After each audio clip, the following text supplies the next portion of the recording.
is caught. Diggs, sideline, touchdown, unbelievable. Vikings win it.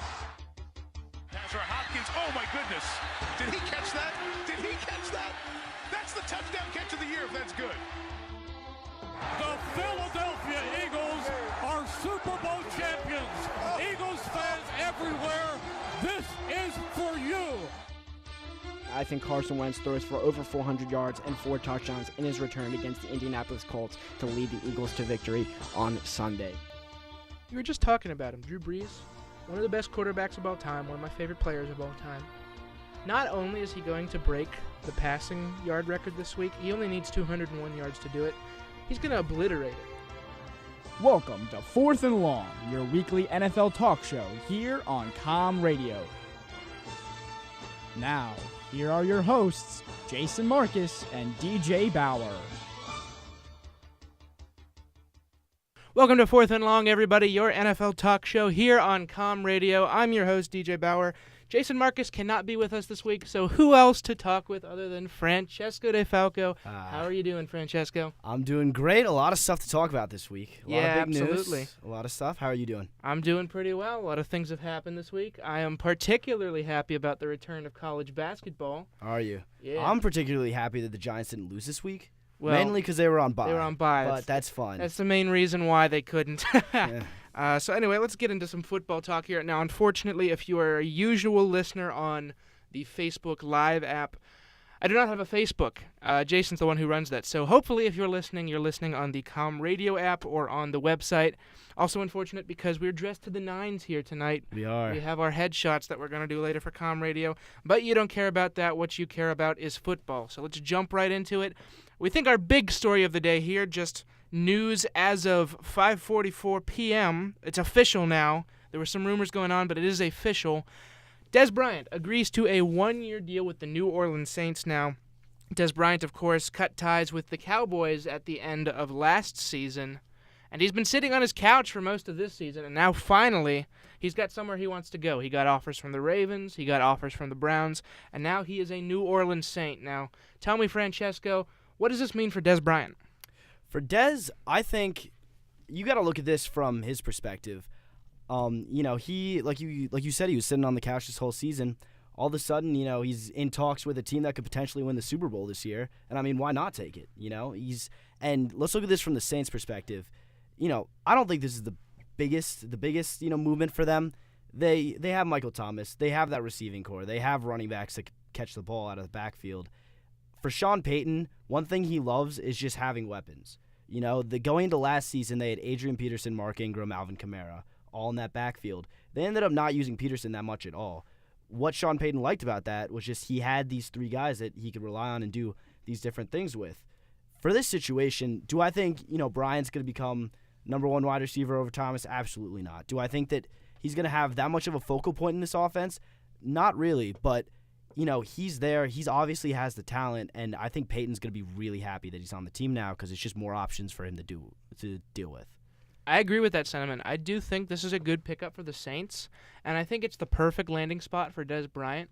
I remember whenever he turned down offers from the Ravens and the Browns, he said that he wanted to be with a contender. Yeah, and he's definitely on one now. There you go. You're with a contender, Dez.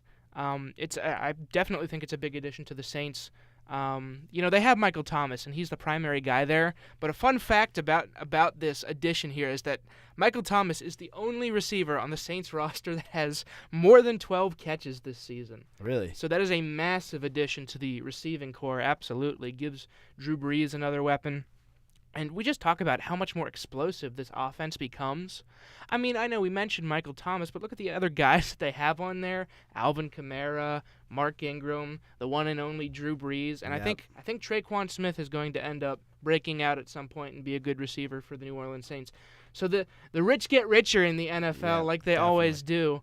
I'm especially happy. I like this move especially because the Saints are coming off of the biggest win of the year, arguably. A win over the Rams, who were previously undefeated, and the next move they make is they go out and improve. Yep. Sean Payton has never been a coach that has just sat back when he's been doing all right. The Saints are always making adjustments. The Saints are always finding ways to get better, And I think that that's part of the reason why they can seriously make a run is that they, despite going through this amazing game, they still identify their flaws and they still work out ways to handle it. Another thing to note here is the Saints' schedule.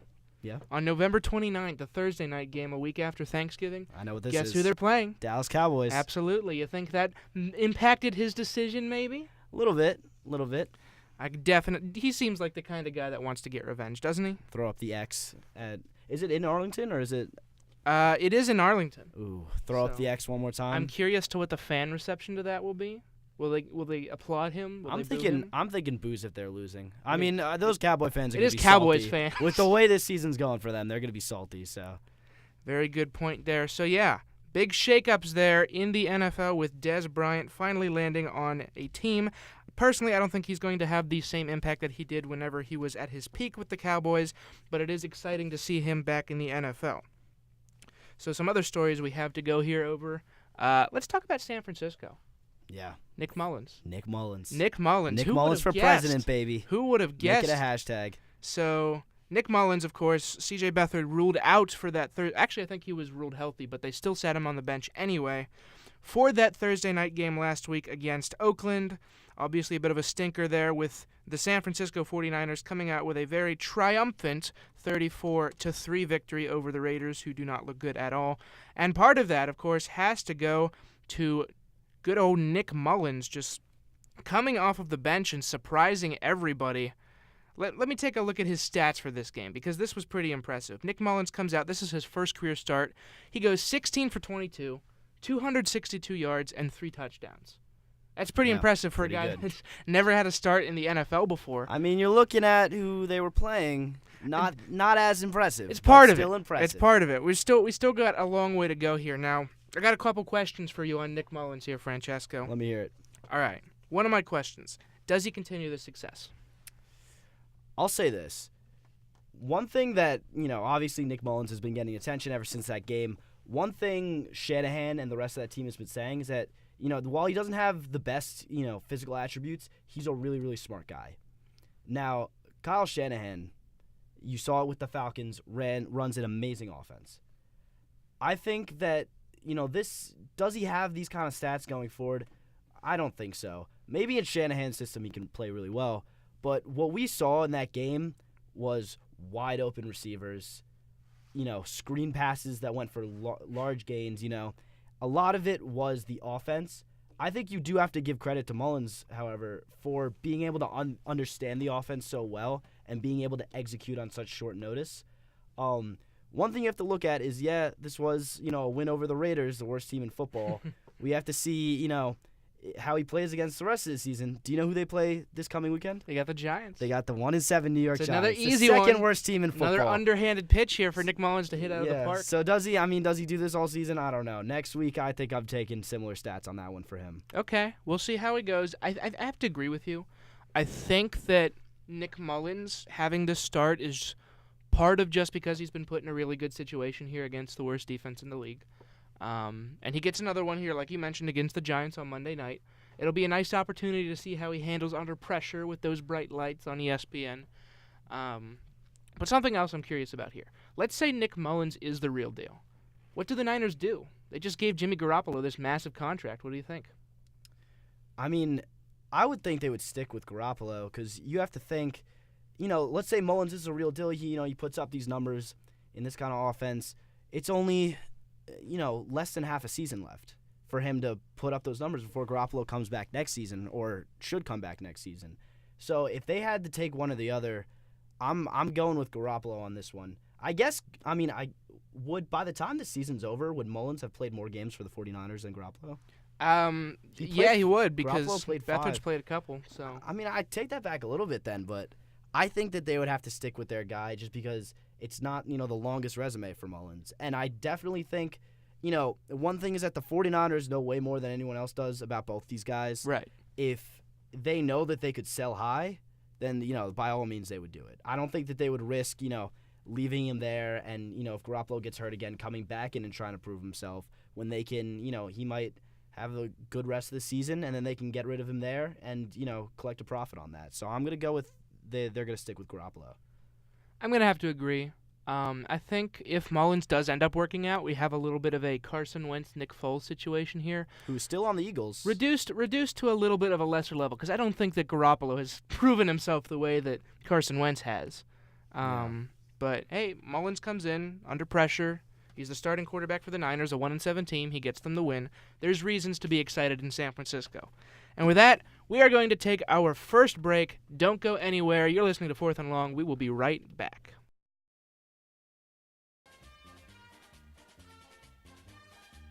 You're listening to Fourth and Long with DJ Bauer and Jason Marcus here on Com Radio.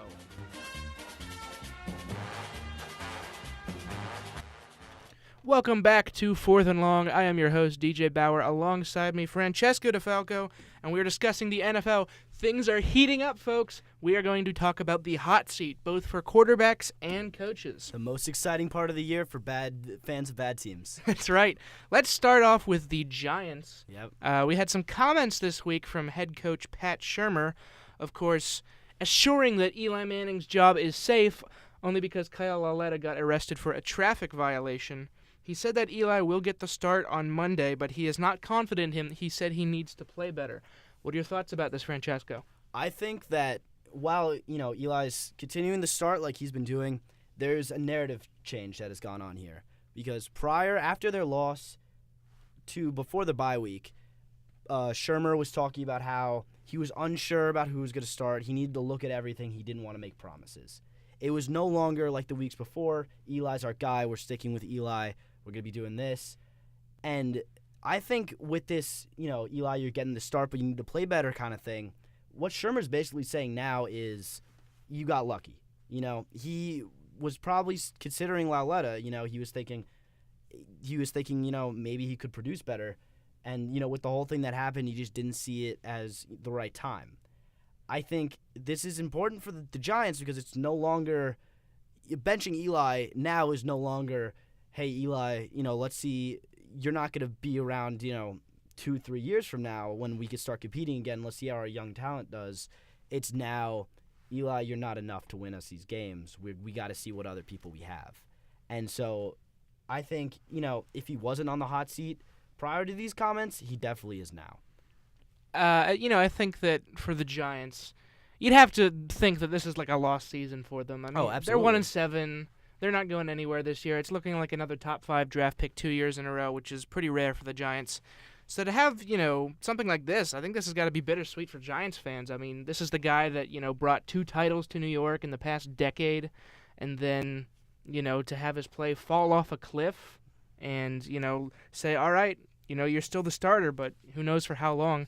And, how long is that going to be? Do you think that Eli plays the rest of the season? Do you think they put Lauletta in later in the season?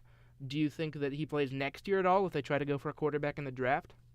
I would give it probably a 50-50 shot he plays out the rest of the season. Okay. I don't think he's there come next season. I think it really does play out. It depends on how the quarterback situation in the draft plays out. If Herbert's there, I think the Giants are going to go with him, and, just the rest is history. They might wait another year because they don't like the quarterback talent in there. And then at that point, why sign another guy? Why sign Fitzpatrick or somebody when you have a guy you could just keep? I think that this is definitely – I don't think we're going to see Eli Manning in a position to compete again. I think if he's going to be around, it's only going to be for lost seasons, which is – again, like you said, bittersweet, but it's got to happen sometime, I feel bad for Giants fans. You're a Giants fan. I am. So, my condolences. But I do think that things are going to be better in the future. I mean, they got talent on the offense. They got Saquon Barkley. Whenever all the pieces finally fit together, I think this is going to be a good team.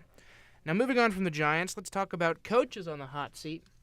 There was a segment on ESPN this morning where they listed their top 5 coaches on the hot seat, and a very surprising number 1, in my opinion, Mike McCarthy, the Green Bay Packers. What do you think about this? I don't find it surprising at all. Okay. I think people have always commented on McCarthy's offense, and the only thing that has been saving him for so long is Aaron Rodgers. Yeah. Aaron Rodgers, no matter what condition, no matter, what offense they're running, what other players are on the team, he always finds a way to pull through in most situations in a season. And I think what they're realizing now is he doesn't. I mean, he's still Aaron Rodgers. He's still, he's not old, but he doesn't have that long. He doesn't have that much longer left. Like they need to start building around him and actually giving him a chance to go out and win another title.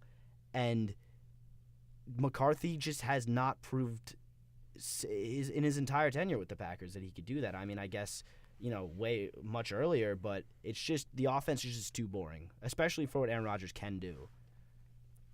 Yeah, I mean, I agree with this to some extent. I do think that it's clear that Rodgers is the one thing that's saving this team right now.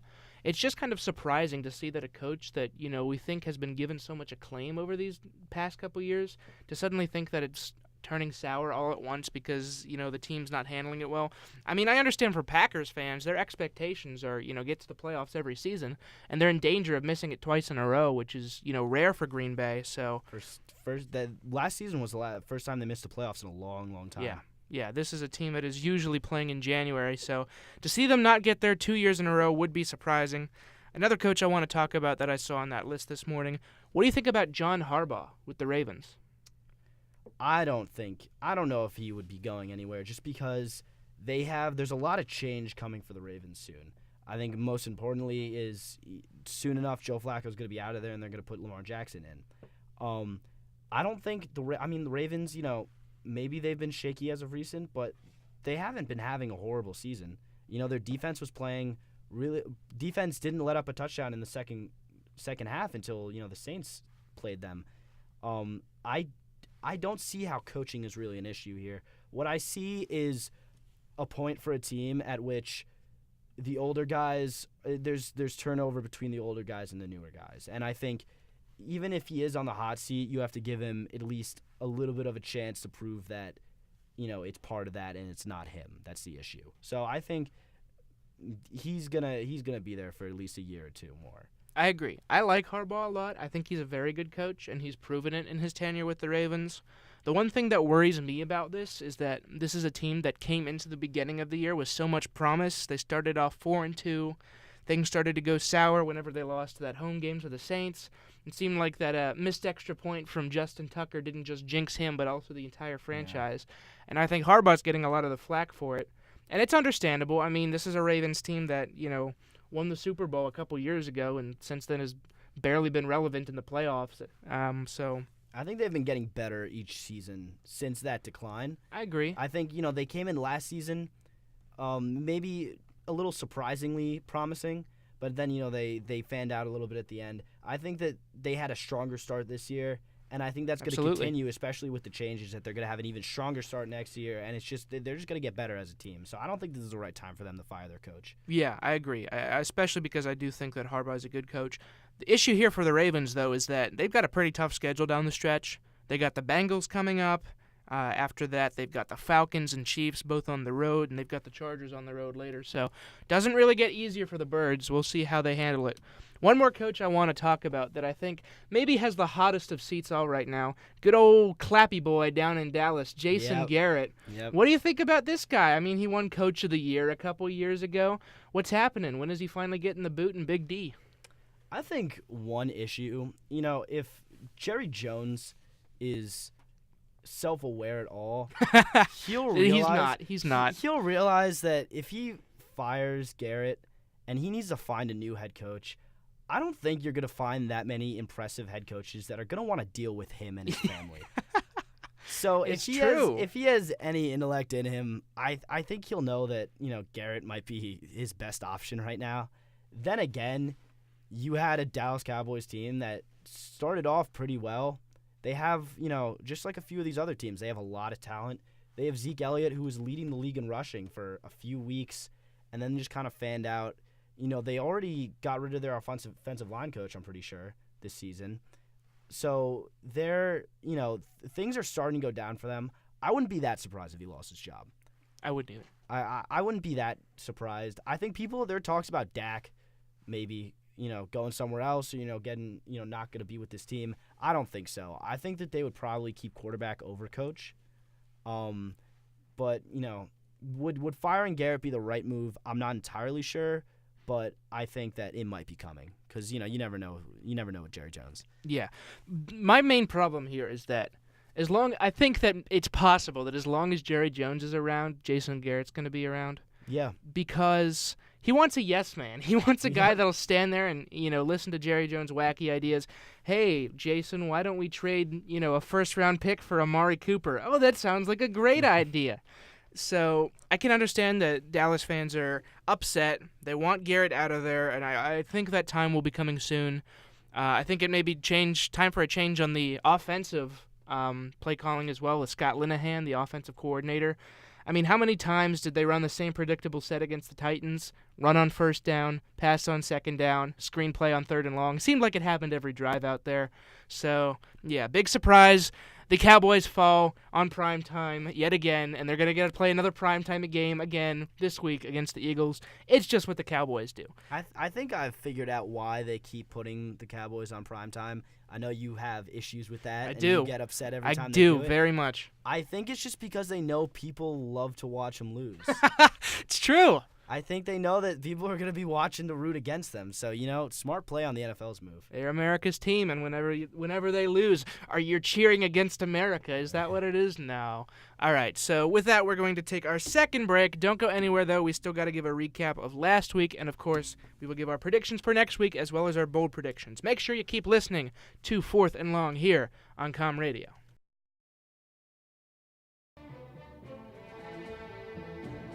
You're listening to Fourth and Long with Jason Marcus and DJ Bauer here on Com Radio. Welcome back, everybody, to Fourth and Long, your NFL talk show here on Com Radio. I am DJ Bauer, alongside me, Francesco DeFalco, and we're breaking down the NFL like we do every week. And you know who else is breaking down? Some quarterbacks in the NFL. Good We transition. have two that we want to talk about here. The first being Sam Bradford, who was cut from the Arizona Cardinals this week. I think it's a little bit of a surprising move. I mean, with all that money they have tied to him, you could have found a desperate team to trade for him, probably. It's surprising, definitely. I think it's worth noting that he's basically made a career on being, hey, look, I'm this flashy guy, and I can go out and win games for you. Oops, I'm injured. Yep. That's Sam Bradford. So what do? Put him behind one of the worst offensive lines in football. Right. I mean, it was Smart move, destined to fail from the start, I think. And, just being the fact that he's so fragile and that he's kind of lost an edge, I don't think he was going to be a good mentor anyway for Josh Rosen. Yeah. So who also has had injury issues and is a lot like Bradford. He's not the most mobile. So, right. Yeah. It's understandable that they got him out of there, but I think it is a little bit surprising that they just straight up cut him from the team. So now I'm curious. There are a couple quarterback situations here that are not so good in the NFL. Where do you think Bradford goes? We were just talking about, to our viewers, there's currently a GoFundMe to have Nathan Peterman retire. We were talking about that. I don't know if that's the smartest option just because you do have Josh Allen there. And Bradford, he's not really a short-term – he's not really a long-term option for the Bills. No. That wouldn't be the smartest move. I don't think Bradford is a long-term option for anyone. Yeah, and I mean, Ryan Fitzpatrick, I will say this, he got the start again. So, as according to the Ryan Fitzpatrick cycle, that means he's going to start playing poorly again. It seemed like the Bucs, who showed some promise on offense and then has just had quarterback issues going back and forth, that may be a spot for him. You have the Broncos maybe, though I think that it might be a lost season for the Broncos just considering where they stand in the division. Mm-hmm. I don't think there's any perfect landing spots for Sam Bradford. I think you might have a couple of teams like, maybe the Bucs or maybe the Broncos that will just take, a gamble and just say, who knows, maybe we get the wild card or something like that and go out and try to get him. But I think that there's a strong chance he might not suit up again this season. I think that's a strong possibility as well. I do like Buffalo for a couple reasons. One is that the quarterbacks in Buffalo are terrible, as we've mentioned week after week on this show. Never changes. Right. Of the 44 quarterbacks eligible for passer rating, the Bills own number 42, number 43, and number 44. So congrats, Bills. So you at did least, it. At least Peterman has, is number one in something. Right, and exactly. That's worst quarterback in the worst NFL. quarterback in maybe NFL history. So congrats on that, Nathan Peterman. You get a round of applause from us here at Fourth and Long. I do like Bradford going there, but I do think there'd be a couple issues. He would be an improvement over what they have right now, obviously. But, Buffalo does not have the strongest offensive line. I was about to say that. And that's one of Bradford's weaknesses, is that he's such a fragile guy that he gets hit once and he crumbles. And so you get the Nathan Peterman show again if that happens. So you need to build up off that offensive line, and that receiving core is terrible. I mean, their best wide receiver is Kelvin Benjamin, and he's too big to be a wide receiver anyway. So what are you gonna do, Buffalo? I mean, it's a huge mess. I don't know how this team made the playoffs last year. I mean, I will say this: if things really are going downhill for Dallas, they do have repeatedly one of the best lines in football. I'll say that much. So, who knows what we'll see. I don't know if they're bad enough that they'll make such a culture change, but who knows? I guess we'll see.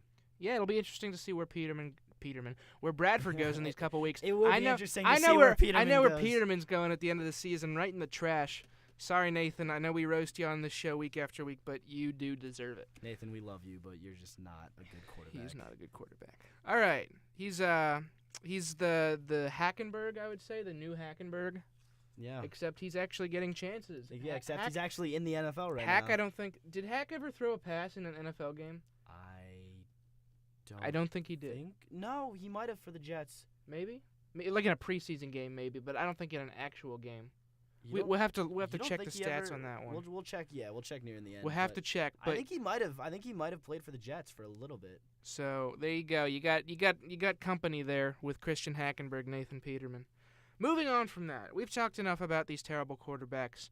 Let's move on to our recap of last week in the NFL, which of course we know started off with an impressive outing from the Niners defeating the Oakland Raiders on Thursday night.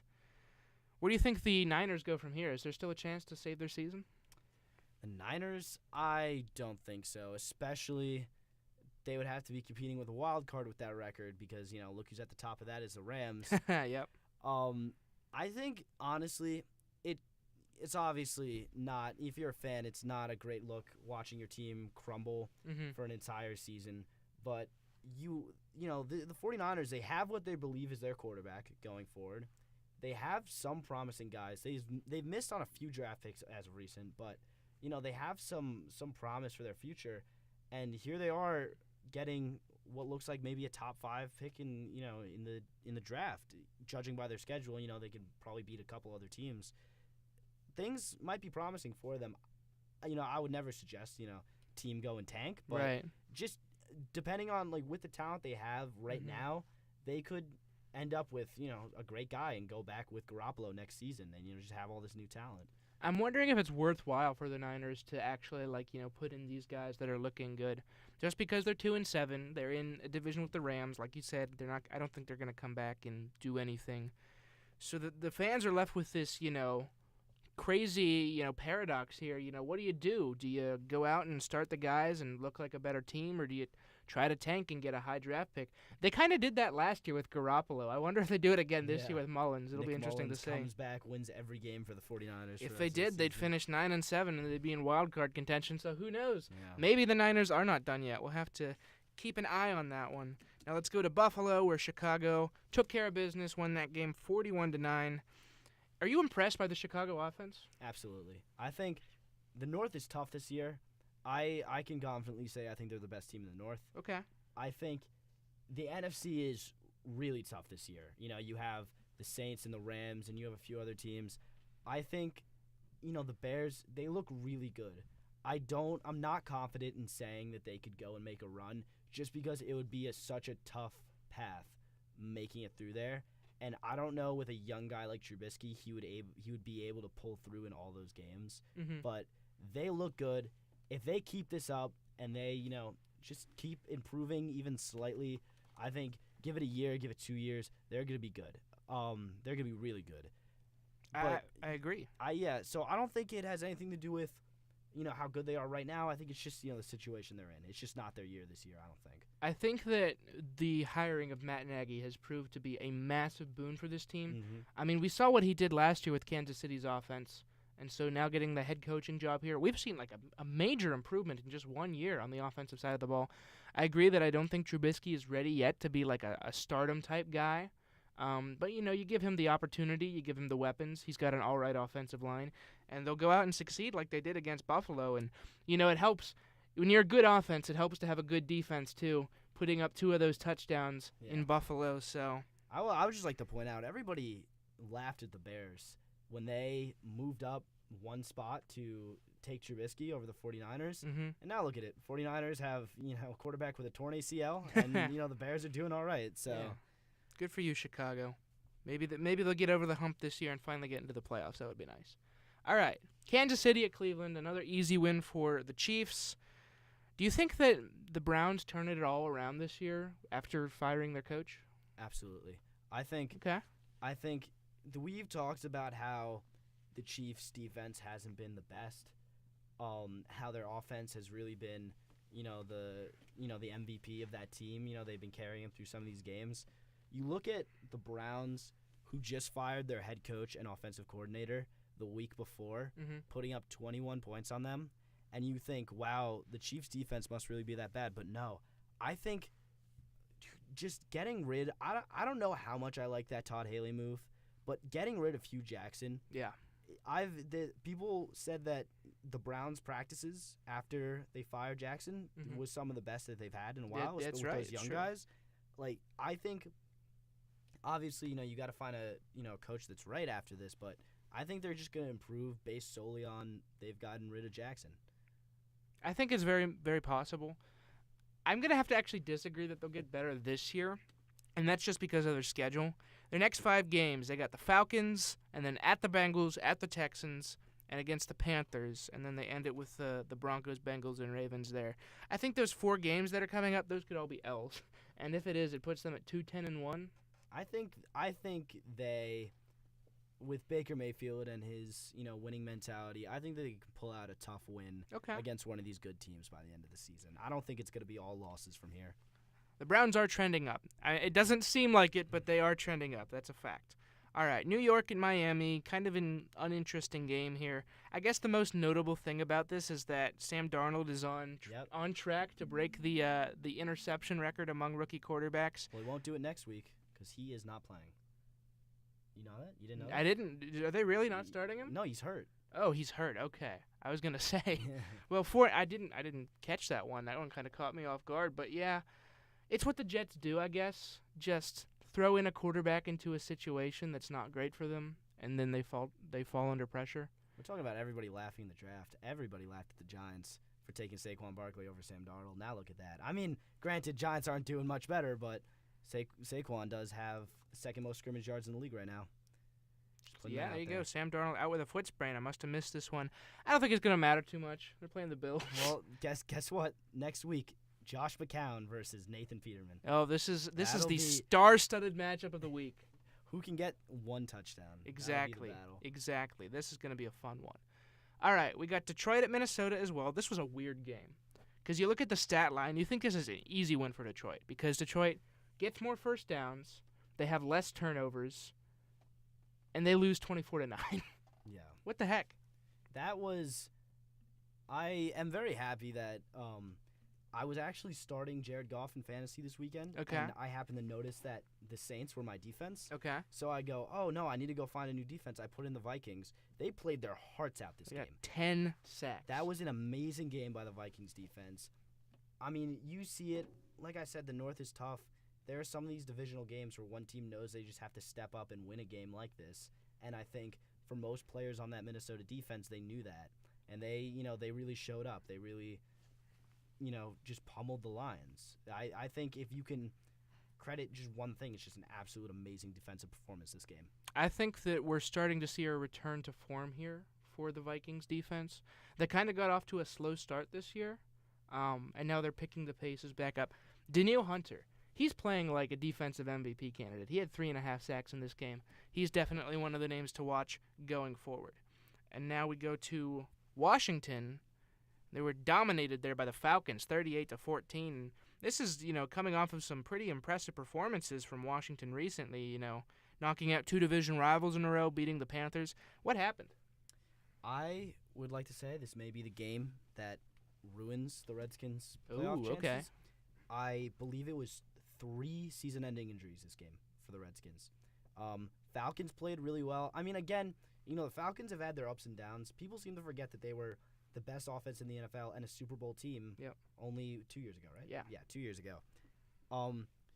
They have good moments. They had a good moment against the Redskins, and I think Redskins just got unlucky in this game, and that they will feel those consequences for the rest of the season.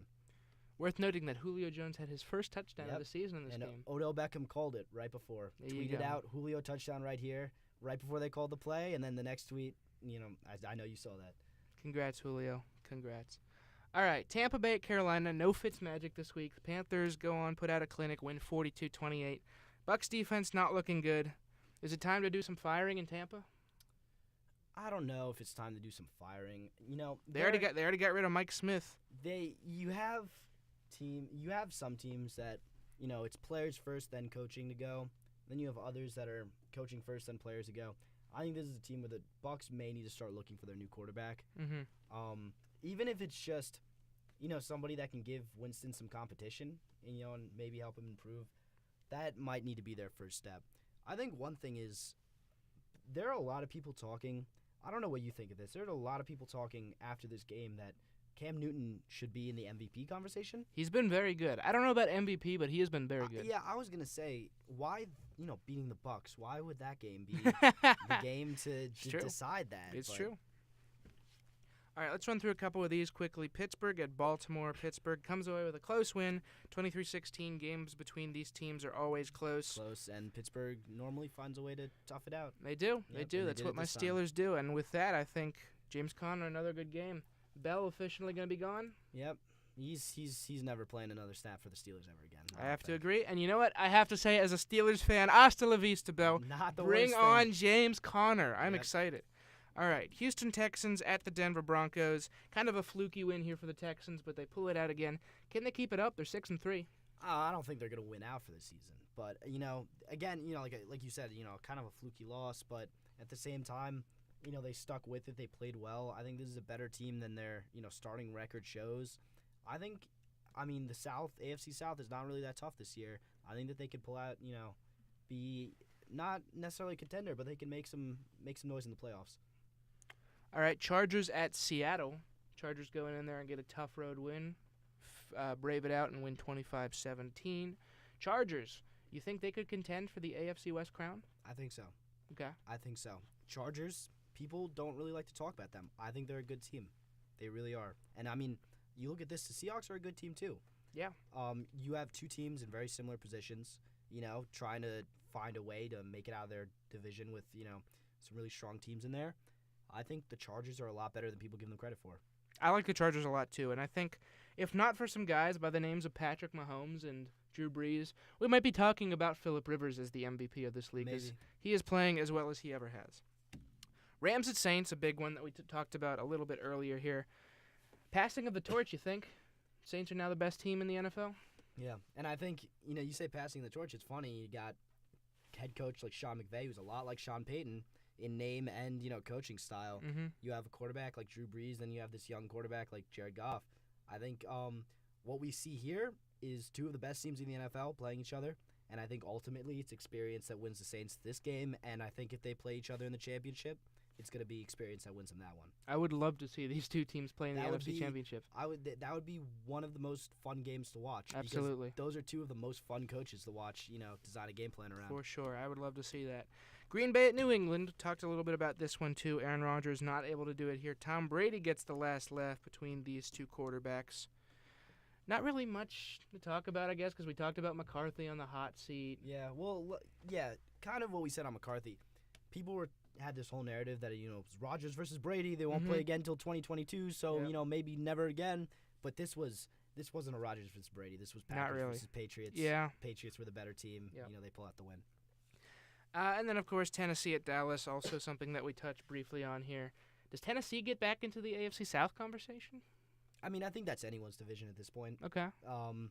I think this is more of a Cowboys loss than it is a Titans win. Yeah. I think the Cowboys are finally getting exposed for not being the best team. Yeah, they're trending down, as they should be, because they're not a good team. We're going to take one more short commercial break, and when we come back, we're going to do some lightning-fast predictions, and then our bold predictions. Make sure you stay tuned. You are listening to Fourth and Long on Com Radio.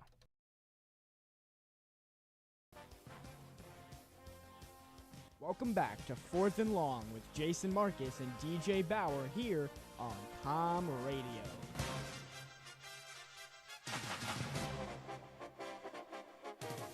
We are back, DJ Bauer and Francesco DeFalco here on Fourth and Long, talking about the NFL. Before we call it a night, we are going to do our predictions for next week's games. Let's jump right into it. On Thursday night, the Panthers go to Heinz Field to take on the Steelers. This might be the game of the week right here. Yeah, I think this really will be. I'm sorry to tell you this. I'm taking the Panthers on this one. I'm not all on the Cam Newton for MVP hype train yet, but he's been really good this season. And I think one thing they've shown is that they can, come back and pull out a win against a tough team. So I'm going with them. He has been solid, but of course, my heart would be sad if I had to pick against the Steelers. Of course. So I'm going to pick my team here, the Pittsburgh Steelers, to get a win and get a stronghold on that AFC North division. Now moving on, Falcons going into Cleveland to take on the Browns. Who you got? I said that the Browns were going to pull out a tough win by the end of their season. I don't think it's going to be this week. I think the Falcons are just too hot.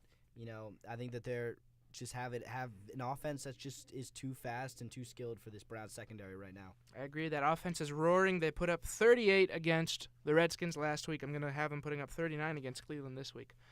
All right, Bills and Jets.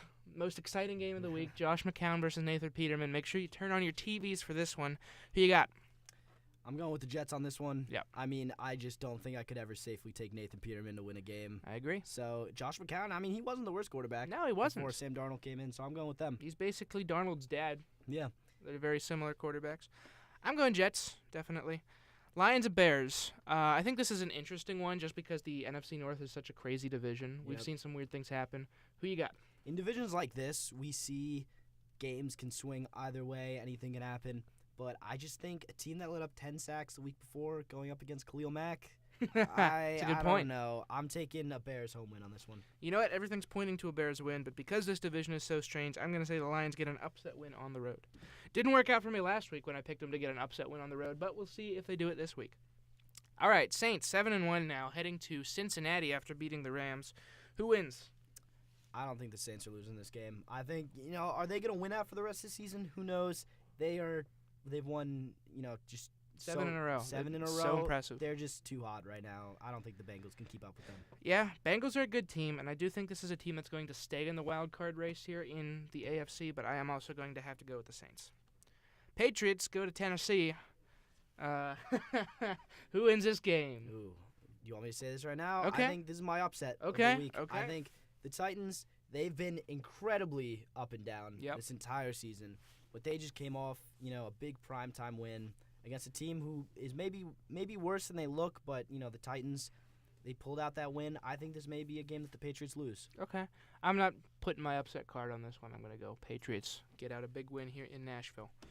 Jags taking on the Colts. Both of these teams 3-5 coming out of a bye week. Who you think wins this one? I think this is going to be a battle of quarterbacks, and I would take Andrew Luck over Blake Bortles every single time. I think this is going to be a Colts home win. This one's going to be close for sure. I like the Jaguars to take this one just because I think they're starting to realize, hey, we were this super good team that got to the AFC title game last year. What are we doing? I think this is going to be the game where they get back on track and they say, all right, the AFC South is not out of reach yet, but it's going to be if we lose this one, so I like them to win. Cardinals go to the Chiefs. Oh, my God. Do we even need to talk about the this one? spread on this one is 16.5. Do you think the Chiefs cover? Yeah. Okay. Yep. I agree. Yeah. Not much to talk about that one. Maybe the worst offense in the NFL going up against maybe the best offense in the NFL. Could be. I mean, who knows? With that Chiefs defense, I mean, who knows? The Cardinals could find a way to put up some points on them. I don't think that there's any doubt that the Chiefs will win this one, though. Yeah, I got to go Kansas City for sure. All right, Redskins head to Tampa Bay. Like you mentioned, couple key losses here on the Redskins. What do you think? This is an interesting one, especially because, both these teams had interesting games this week, and we don't know how they're going to be playing going forward. I think I might just have to give this one to the Bucs. Okay. I think, could the Redskins recover off of their injuries? Yes, but the week immediately after, I don't know if they'll be able to, rally that quickly. So I'm giving it to the Bucs. I'm going to pick the Skins to rebound. They did have a tough week last week against Atlanta. It's a little bit easier this week with a Tampa Bay team that's not that great. I'm going Skins. All right, Chargers go to Oakland. Oh, I mean, this is another one. Another easy one. This is a Cardinals-Chiefs scenario. I mean, I don't see Oakland winning another game this year. If San Francisco put up 34 on Oakland, Yeah. what are the Chargers going to do with Phillip Rivers and company? Maybe Nick Mullins is just the greatest quarterback of all time. Maybe. But if not, then I'm giving it to the Chargers. Put his jersey in the Hall of Fame already, guys. All right, Dolphins and Packers, this one in Lambeau. Interesting to note that the Dolphins have a better record coming into this one. What do you think? Yeah, I mean, Dolphins have a better record. Packers aren't the best team. They're pretty bad in everything except quarterback. Aaron Rodgers almost always finds a way to win a game like this. I'm giving it to him. Same. I'm going with the Packers. Rodgers gets the win. Seahawks go to the Rams. This one's a little bit more interesting than I think many might expect. What do you think? I'm going to pull out a second upset card. I'm taking the Seahawks over the Rams. Watching what Russell Wilson did the week before, he really proved that he can put a game on his back. Their O-line is looking better and better each week. Yep. I think that this may be, if the only loss again for the Rams, if the Rams do go with only 2 losses this season, it's going to be here. It's going to be against the Seahawks. Ladies and gentlemen, we have a massive surprise here on 4th and Long. Both Francesco and I are picking the Seahawks to beat the Rams. Wow. Double upset card being put on that one. You heard it here first. Seattle is going to win this game. Cowboys at Eagles.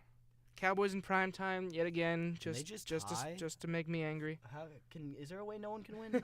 You're a Giants fan, that's right. I mean, Eagles.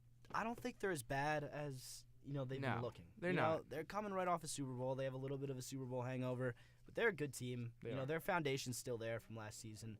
I also think the Cowboys are just too overrated. Yep. I'm giving it to the Eagles. Same. I'm going Eagles on this one. And our final game of the week on Monday night, the Giants taking on the Niners. What originally looked uninteresting, but now a little bit interesting because of Nick Mullins. Who you got? I'm taking the Niners. I mean, it's just breaks my heart to say that, but I mean, at this point, I just kind of hope we're tanking. I hope the organization just hopes that we lose some of these games. So I'm going with the Niners on this one. Yeah, I'm going to agree with you. I got to go with San Francisco. I don't know if Mullins is going to have the, wondrous start that he had last week, but I do like him to pick up a win for San Francisco. That's almost going to do it for us here at 4th and Long. Of course, we're going to do one more thing for you that we do every week, and that's our bold predictions, because here at 4th and Long, we just go for it. So go ahead and give me a bold prediction for this week, Francesco. On November 11th, 1990, Kansas City Chiefs linebacker Derek Thomas set an NFL record when he had 7 sacks in a game against the Seattle Seahawks. All right.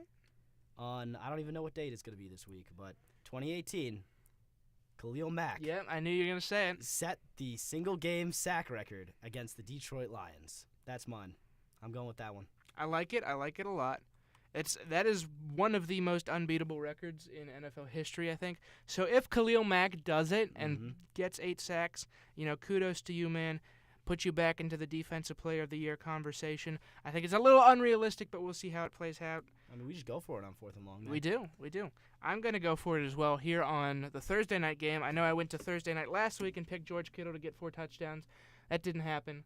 Did Ty Montgomery have a touchdown last week? I don't think so. So we were 0 for on our predictions last week, but I'm going to go back to Thursday night again this week with the Pittsburgh Steelers, my Pittsburgh Steelers, taking on the Carolina Panthers. And this time, let's go back to James Conner. I told you I'm really excited for this guy. Last week he had a touchdown in the air. It broke a streak of him having 2 touchdowns in a game that went back to week 5. And, of course, the Steelers have won each one of those games since. So let's say that James Conner has another big game here. I like him to get 2 touchdowns on the ground and 2 through the air for a total of 4 total in this game against the Panthers. Speaking of running backs, I have an announcement to make. Okay. I said Ty Montgomery was going to get a touchdown last week. He did not get a single touch on the ball. Okay. So, on 4th and Long, we just go for it, Not man. surprising. I mean, hey, you can't get any worse than Jason's prediction that Brady would put up 8 touchdowns against the Bills, 0, and he had a big Z. So, you know what? We have a lot of fun here at 4th and Long. We're not always right, but hey, we love talking football, and we hope you love listening to 4th and Long. Thank you, everybody, for listening to our show this week. We will be back next week, and Jason should be back too, so we'll have the full crew in the studio. Thank you, everyone, for listening. Goodbye.